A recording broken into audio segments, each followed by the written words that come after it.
Welcome to Seven and All and Merry Christmas!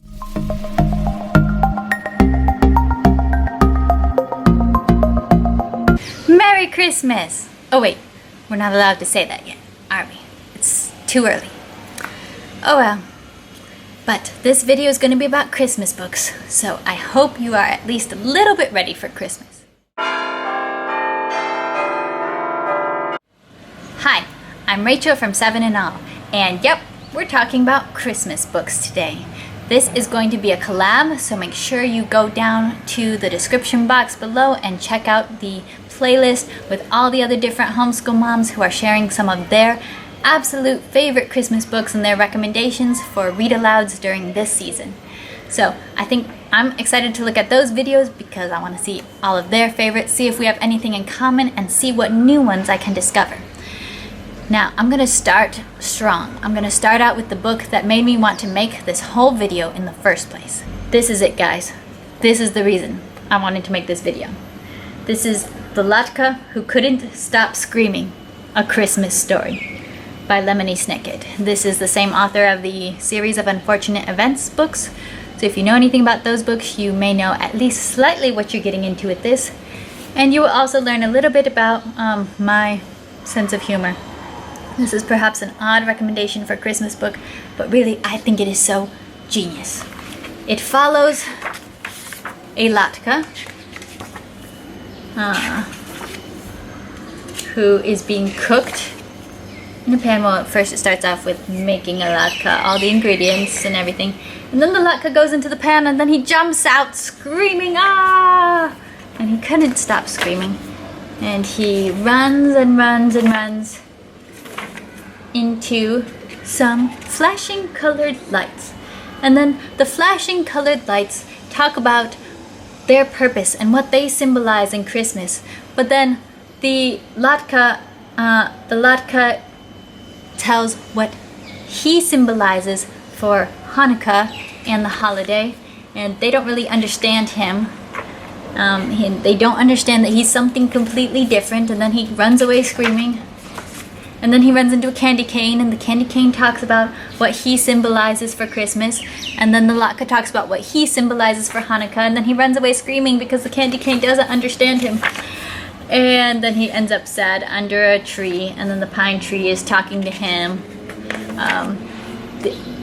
The dialogue in this is hilarious. The vocabulary is hilarious, as you would expect if you know anything about Lemony Snicket's work. There is so much fun. The kind of mishmash of Christmas and Hanukkah and the screaming Latka is just irresistible. We have had this book for definitely over 10 years. It is a well-loved reread for me. Brilliant. 100% recommend. Oh, and by the way, I will be linking all the books that I'm talking about in the description below so that you can find them easily. The Latka Who Couldn't Stop Screaming. Do not forget about this book. Alright, moving on to other good books that are perhaps not quite my most personal favorites, like this one, but also good. Next in the stack I have Merry Christmas, Curious George. I will admit I am not personally a huge Curious George fan. We have naughty monkeys who live near us. Our family's home was invaded by a monkey once who caused a disastrous mess, and I just do not find monkeys causing a lot of problems that amusing. But strangely, my family does like Curious George. My dad does, and Curious George exists in the TV show in a Spanish format, Jorge el Curioso, which is enough to kind of win me over because there's not that many Spanish shows that I have really good access to. So that my son watches it in Spanish, and then he likes this book a lot. And for a Curious George book, it is pretty cute. This one's pretty cute. I like the Christmas theme. Then we have this Family Christmas Treasury, which has a number of good books in it. It does have the Curious George one again, but I wanted to highlight one book, which is a standalone book, which is, let's see if I can, The Finest Christmas Tree. And this one is really, really cute and surprisingly sweet. It also has a picture here, you can see it, which is clearly a John Deere tractor, which is enough to win me over pretty much any day. It's about a farmer and a Christmas tree farm, and it's a really cute one. I like this. Farmer Tuttle and his Christmas tree forest. That's good. I like farmer kind of stories, so that, you know, everyone has their few things that just kind of win them over immediately. What are yours? You should tell me yours. Then this is Eric Carle, Dream Snow. This was a new one I got for my little boy's first birthday, so that he would have a Christmas board book. This one's a board book in time for Christmas. This is also a farmer book. It has some interactive elements. Let me show you here. So the snow, the farmer is dreaming of snow, and the snowflakes are covering everything. And then in the end, this is a very cute little farmer. This tree and everything. This is cute. I like Eric Carle books. We have read a lot of these, a lot from that author. Here's another board book option. Cozy Classics, The Nutcracker. And we keep this out all year long. We don't put it away. We don't only get it out at Christmas time. This is an all year read for us. We love the Cozy Classics books. It's very easy, the way these are written, to pretty much tell the whole story just as you go through the pages. So you don't have to stick to just the word on the page. You can even just tell the simplified story yourself as you go. I love the little cozy images. Those are big favorites for me. Of course, we have the classic Dr. Seuss, How the Grinch Stole Christmas.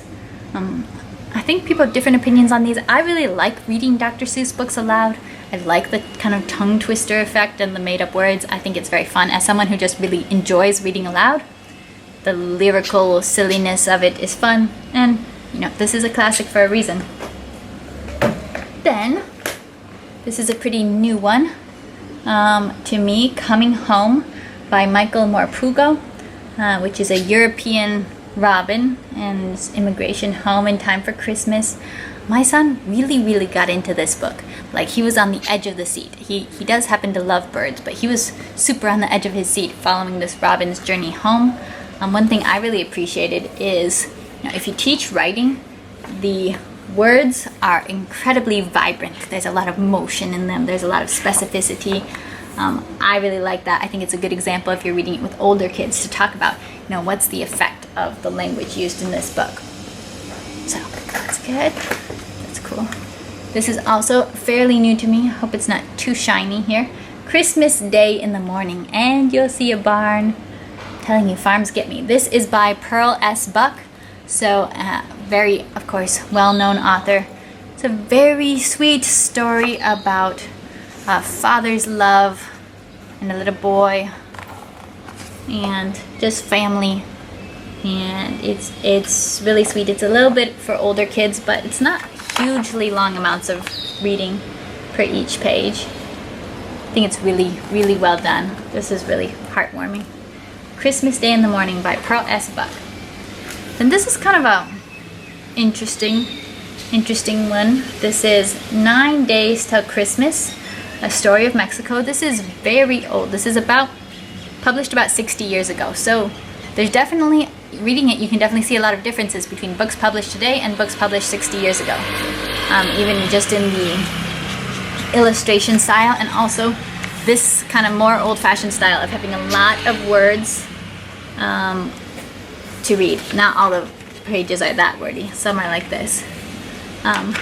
But it is very interesting. It's all... the one thing I really like about this book so much is that the child's character rings so true to an actual child for me. Like, the whole point of the story is she's so excited about her piñata. She's so excited about this celebration. The whole book, she's looking forward to it. But then when it actually comes, then she, you know, it's kind of overwhelming, and she's not so sure what she thinks about it, and she cries, and she's kind of having a hard time with that. And I think that that's very relatable to me as a parent and observing kids, and how they can get so excited about special things, and then when it comes, then it's like too exciting, and they kind of explode. They have a hard time at the actual event for these first big, new, thrilling things. So that kind of was what rang so true to me, is just the little girl's personality herself. And yeah, it's very, you know, old-fashioned, from a time of 60 years ago. So, but I like that little girl's character. It was a Caldecott Award book way back when, 9 Days to Christmas. And we have The Night Before Christmas, of course, a story by Clement C. Moore, and this one is illustrated by Susan Wingate. There are many varieties of this book, of course, and we actually have more than one, but this is the one with the illustrations I like the best. It's very cute, very classic. And for the Christmas story, for the actual Christmas story, like the Bible one, I don't actually have really any books about it. We do read it. I like the Jesus Storybook version of the Bible story. We also have other storybooks, the Family Time Bible in Pictures. That's a really good one. So we have several different storybooks, and usually throughout the month of December we will read those in different stories. The Jesus Storybook Bible, man, like even if I read it in Spanish, it just makes me cry every time. So sometimes I don't want to read that one. But those are some of my favorite Christmas stories. Definitely share in the comments below what your favorite books are, if any of these were new to you, or if any of these are favorites in your home as well. And I would love to know, what are your traditions about reading books and stories during the Christmas season? Alright, thank you so much for watching. Do give this video a thumbs up, and if you like this kind of content, if you like creative, adventurous homeschool and a whole lot of books, then you can subscribe to this channel. 7 and all. Bye!